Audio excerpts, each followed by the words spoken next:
Quel est le délai de réponse à une demande de séjour en qualité de conjoint ou partenaire d'un citoyen européen titulaire d'une carte EU ou EU+, et comment réagir en cas de refus? À la fin de la phase 2, après réception de vos preuves, l'administration communale transmet votre dossier à l'Office des étrangers qui doit rendre sa décision dans les 6 mois de la délivrance de l'annexe 19 ter qui vous a été remise au début de la procédure. Dans les faits, ce délai est souvent dépassé, auquel cas votre carte orange est prolongée par votre commune jusqu'à notification effective de la décision. 2 cas de figure peuvent se présenter. Ou bien l'Office des étrangers considère que vous avez apporté la preuve que toutes les conditions sont remplies et des instructions sont alors adressées à la commune pour vous délivrer votre titre de séjour, une carte F valable pendant 5 ans. Ou bien l'Office des étrangers estime que vous ne remplissez pas ces conditions, auquel cas une décision de refus de séjour motivée, intitulée Annexe 20, vous est notifiée par la commune. Étant donné qu'il n'y a que peu de choses à prouver, la toute grande majorité des refus sont justifiés par un des 3 motifs suivants et vous devrez agir en conséquence. Première hypothèse, vous avez introduit votre demande de séjour sur base d'une cohabitation légale et vous n'avez pas prouvé à suffisance le caractère durable de votre relation. C'est généralement le cas lorsqu'au jour de l'introduction de votre demande et de la réception de votre annexe 19 ter, vous n'aviez pas encore 1 an de vie commune officielle. Dans ce cas, un recours ne sert à rien et vous n'auriez aucune chance de le gagner étant donné que vous n'avez pas respecté une des conditions requises et que, bien entendu, aucun juge ne vous donnera raison contre la loi.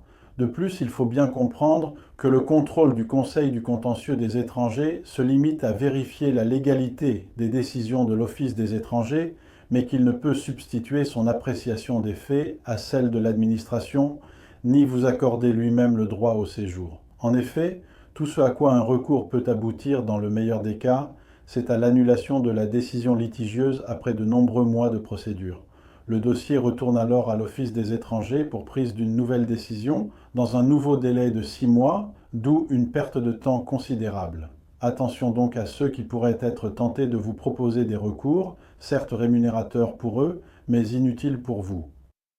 En fait, en pareil cas de refus, il suffit simplement d'introduire une nouvelle demande de séjour, étant donné que la plupart du temps, au moment où vous recevez la décision de refus, vous pouvez désormais apporter la preuve d'1 an de vie commune, étant donné que la période sous carte orange est venue s'ajouter au délai déjà écoulé à l'époque de l'introduction de votre première demande.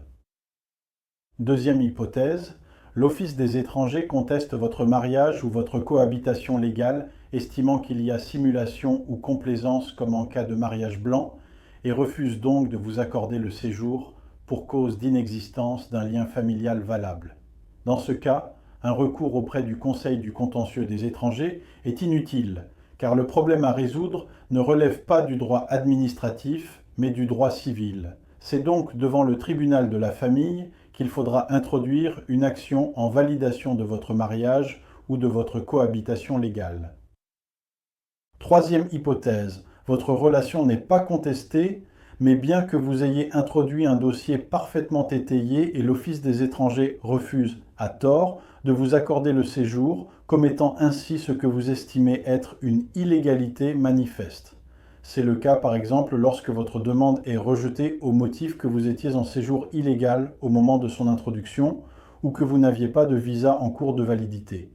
En pareil cas d'illégalité manifeste, et uniquement en pareil cas, un recours devra être introduit auprès du Conseil du contentieux des étrangers. Un bon conseil, avant de vous engager dans les frais d'un recours et dans la longue attente d'une hypothétique décision favorable, consultez un avocat véritablement spécialisé, pas seulement en droit des étrangers, mais surtout en matière de regroupement familial.